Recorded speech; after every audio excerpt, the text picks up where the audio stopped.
బాగున్నారండి? నేనండి మీ లక్ష్మిని. ఇదండి మ్యాటర్ కార్యక్రమానికి స్వాగతం అండి.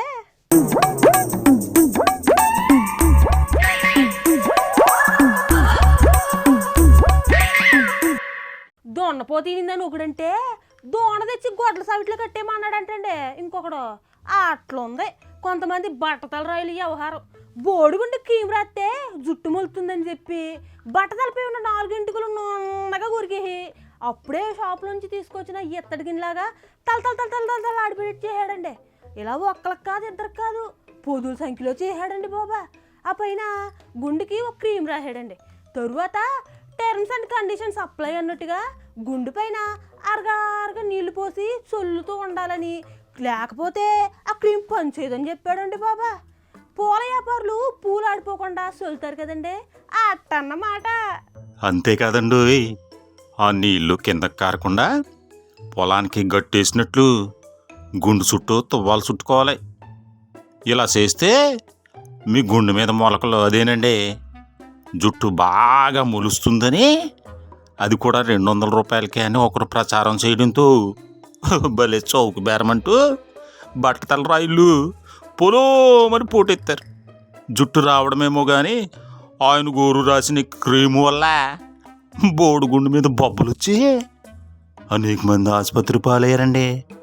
కొండ నాలుకకు మంది వేస్తే ఉన్న నాలుక ఊడిందని కొత్తగా జుట్టు రావటం మాట దేవుడెరుగు. ఉన్న జుట్టు కూడా ఊడిందని వాపోతున్నారండి.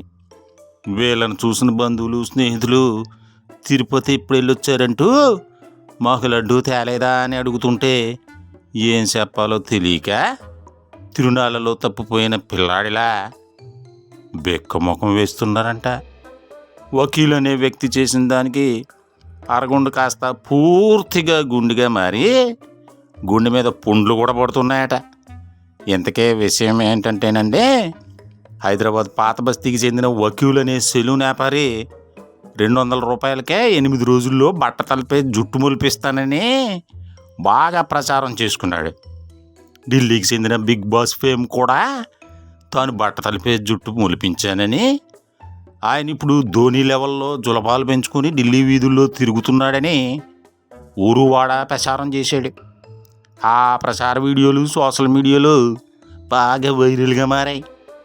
బట్టతలతో బాధపడుతున్న మగాళ్ళు వెంకన్న స్వామి దర్శనానికి ఎగబడినట్లు పెద్ద ఎత్తున క్యూ కట్టారండి. హైదరాబాద్ నుంచి మాత్రమే కాకుండా చుట్టుపక్కల ప్రాంతాల నుంచి కూడా జనం బాబు నీకు పుణ్యం ఉంటుంది, మాకు క్రీమ్ రాయమంటే మాకు క్రీమ్ రాయమని అడుక్కోవడం మొదలెట్టారు.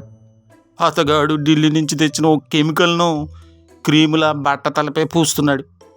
అలా చేయటం వల్ల సరిగ్గా 8 రోజుల్లో బట్టతలపై జుట్టు వస్తుందని హామీ కూడా ఇచ్చేశాడు. ఆ వ్యక్తి తన బట్టతలపై వెంట్రులకు వచ్చాయని చెబుతున్నాడు. 10 రోజుల్లోనే మంచి ఫలితాలు వచ్చాయని కూడా అంటున్నాడు. జనం తండోపుతండాలుగా రావడంతో ఢిల్లీ నుంచి తెచ్చిన మందు అయిపోయిందని వకీలు మందు తేవడానికి మళ్ళీ ఢిల్లీ వెళ్ళాడు. జనం ఆ మందు కోసం కొత్తగా విడుదలయ్యే లేటెస్ట్ ఐఫోన్ కోసం ఐఫోన్ స్టోర్ ముందు తెల్లవారుజాము నుంచే సాఫ్ట్వేర్ ఎంప్లాయీలా నుంచున్నారు. వకీలు బొమ్మ మాత్రం పత్తా లేకుండా పోయాడు. క్రీమ్ రాసిన గుండెపై మునుపెట్లా కసిన్ని వెంట్రుకలైనా వస్తాయో లేదోనని బట్టతల రాయిళ్ళు బెంగెట్టేసుకున్నారండి.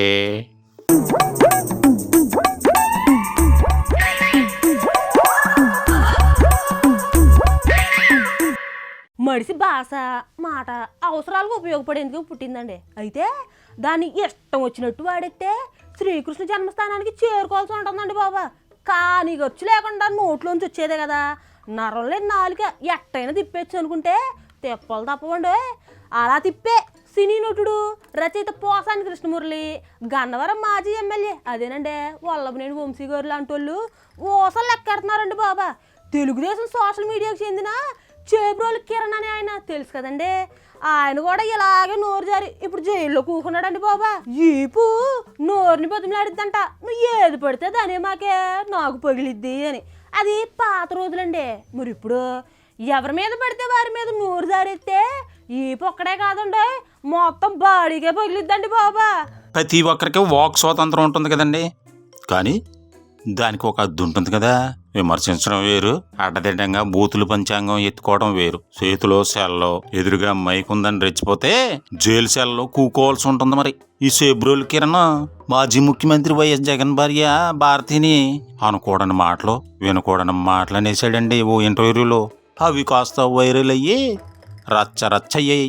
మా బాసు భార్య మా వదినమ్మను అంత మాటలు అంటారా అని వైసీపీ నేతలు కార్యకర్తలు బొగ్గుమన్నారు.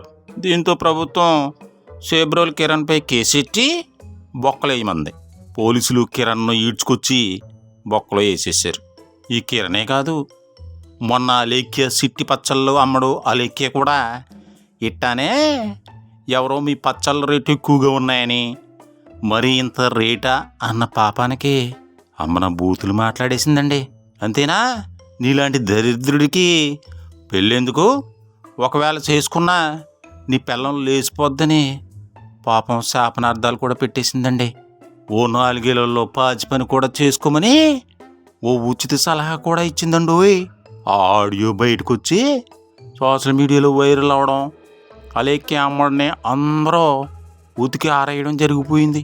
దెబ్బకు పచ్చళ్ళ కంపెనీ కూడా మూతపడింది. అమ్మడేమో ఆసుపత్రిలో చేరింది. అందుకే నోరుందని, చేతిలో సెల్ ఉందని ఓ ఇదైపోయి నోటికి ఏదొస్తే అది మాట్లాడకండి. తొక్కలో జీవితానికి బొక్కడిపోద్ది.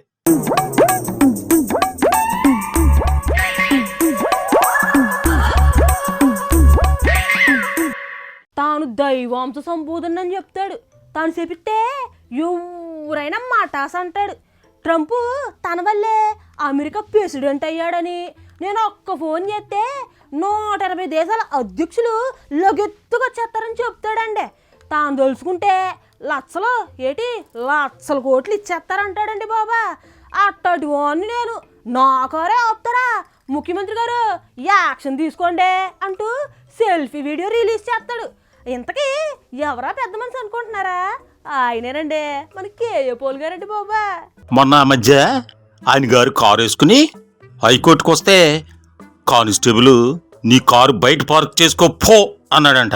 ఇంకేముంది, సార్కు సర్రన కోపం వచ్చి చిర్రుబుర్రులాడుతూ ఇదెక్కడ న్యాయం, నేనేంటి, నా లెవెల్ ఏంటి, ఆఫ్టర్ ఆల్ ఒక కానిస్టేబుల్ నన్ను ఆపుతాడా, కలిసి పని చేయడానికి నేను రెడీ, కాదంటే నీకు నాకు డి అని ఏకంగా ముఖ్యమంత్రి చంద్రబాబుకే ఛాన్స్ ఇచ్చేసాడు మన కేఏ పాల్ గారు.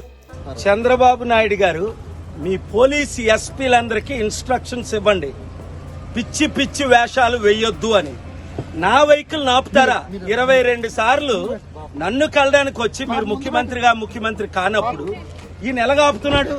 మీరు మంచి చేద్దాము అంటే రాష్ట్రాన్ని కాపాడడానికి సిద్ధంగా ఉన్నాను. కూడా వెహికల్ చూపించరా? కాదు కూడదని నాతో ఎట్టుకుంటే తెలుసుగా, నేను గతంలో పెట్టిన శాపాలు వాళ్ళంతా నా దెబ్బకే పోయారు చూసుకో మరి అంటున్నారండి ఆయన. ఇంతకీ విషయం ఏంటంటే, పాస్టర్ ప్రవీణ్ మరణంపై అనేక అనుమానాలు ఉన్నాయని, కాబట్టి ఆ కేసును సిబిఐకి అప్పగించాలని ఏపీ హైకోర్టులో పిటిషన్ వేశారండి ఆయన. ఈ కేసు వాదనల కోసమని ఆయన ఇటీవల హైకోర్టుకి వెళ్ళారు. రయ్యమని కారు వేసుకుని వెళ్తుంటే కానిస్టేబుల్ ఆపి, జడ్జి గారు వస్తున్నారు కాబట్టి మీ కారును బయట ఎట్టుకోమన్నారంట. దాంతో పాల్ గారు ఏకంగా కూటమి ప్రభుత్వానికి అల్టిమేటం జారీ చేశారు. అయితే సర్కారు వాళ్ళు ఈయన్ను అస్సలు పట్టించుకోలేదనుకోండి, అది వేరే విషయం. అయినా పాల్ గారు ఇలా లడాయిలు పెట్టుకోవడం కొత్త ఏం కాదులేండి. గతంలో వైఎస్ రాజశేఖర రెడ్డి, చంద్రబాబు, పవన్ కళ్యాణ్, అంతెందుకు ప్రధాని మోదీకి కూడా శాపాలు ఇచ్చారు ఈయన గారు. ఏదేమైనా మంత్రాలకు చింతకాయలు రాలుతాయా, పాల్ గారు శాపాలు పనిచేస్తాయని అందరూ లైట్ తీసుకున్నారండి.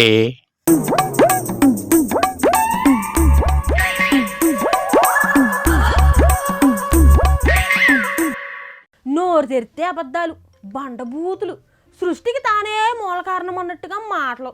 సనాతన ధర్మం తన భుజాలపైన ఉందని, చాలా కట్టంగా దాన్ని మోస్తున్నానని బిల్డప్పులు. వర్షిణి అనే ఆడపిల్ల తన కూతురని, తాను ఆమె తల్లినని కేర్ టేకర్నని చెప్పిన మాయలేడి అదేనండి పేక గోరి. ఇప్పుడు వర్షిని తన పెళ్ళామని తాము పెళ్లి చేసుకున్నామని తాను వర్షినికి మొగుండని చెప్తుంది. కాదు చెప్తున్నాడు శ్రీనివాస్ అలియాస్ పేక గోరి. తన అంగం శివార్పణమని తాను పూర్తి స్థాయి అమ్మాయినని తనకు పీరియడ్స్ కూడా వస్తాయని సొల్లు కబుర్లు చెప్పిన ఈ దొంగ గోరి నోటికొచ్చిన అబద్ధాలు చెప్పుకుంటూ జనాన్ని మోసం చేస్తూ తిరుగుతుందని, తమ జాతి పొరుగు తెస్తుందని ట్రాన్స్జెండర్లు దుమ్మెత్తిపోతున్నారండి బాబా. తన చేతికి దొరికితే చీపురు కట్టలతో సన్మానం చేస్తామని కూడా అంటున్నారు. 3 ఏళ్ల క్రితం వరకు శ్రీనివాస్గా హైదరాబాద్ రోడ్లపై తిరిగిన శ్రీనివాస్ అనే గాడిద హఠాత్తుగా ఆడగోరిగా అవతారమెత్తి పూజలు పురస్కారాలంటూ దొరికిన కాడికే జనాల దగ్గర నుంచి దోచుకుంటూ రంగురంగు స్టిక్కర్ల కార్లు తిరిగేస్తున్నాడు ఈ దరిద్రపు మాయాగోరి. అన్నట్టు ఈ శ్రీనివాస్ ట్రాన్స్జెండర్గా మారాక రైలులోనూ బస్సుల్లోనూ అడుక్కునేవాడంట. ఆ వేషంలో గిట్టుబాటు కాకపోయేసరికి జస్ట్ వేషం మార్చి సనాతన ధర్మం అంటూ ప్లేట్ ఫిరాయించాడని చెబుతున్నారు. ఒంటి నిండా బూడిద పూసుకొని మంత్రాలు వచ్చని ఏదైనా చేస్తానని చెబుతూ డబ్బున్నోళ్ళ దగ్గర పూజలు గట్రా పేరుతో అందిన కాడికి బొక్కుతున్నదని. కావాలంటే ఆ శ్రీనివాస్ బ్యాంక్ అకౌంట్ చూస్తే మొత్తం బయటపడిపోతుందని చెబుతున్నారు. పావలా పని కూడా చేయకుండా రాష్ట్రాలు పట్టుకుని తిరగడానికి వేలుకు వేలు ఎక్కడి నుంచి వస్తున్నాయని ప్రశ్నల మీద ప్రశ్నలు వేస్తున్నారండి. ఏదేమైనా నవ్విపోదురుగాక నాకేటి సిగ్గు అనేలా శ్రీవర్షిని ఫేక్ అఘోరి అలియాస్ శ్రీనివాస్ గారి స్టోరీ ఉందని అందరూ తిట్టిన తిట్టు తిట్టకుండా తెగ తిట్టేస్తున్నారండి.